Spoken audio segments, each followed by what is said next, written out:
So towards the end of high school, I started getting really bad sleep paralysis.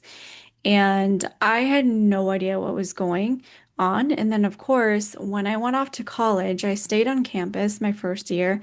And as you know, lots of energy, lots of spirits, lots of, things on college campuses, especially if you're staying in the college dorms. It can be kind of intense, right?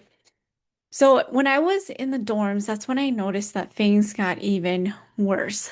I was very, very, very sensitive to spirit, tons of sleep paralysis. I didn't really want to be alone, like all of these things that were going on when I was in college. And it was to the point where my poor husband, then he was my boyfriend, he actually started taking, if you believe in entities, he started taking them home with him, and he started getting sleep paralysis too. So, for some reason, the guy stuck it through and decided to marry me. If you thought it was worth it, it was worth it for him.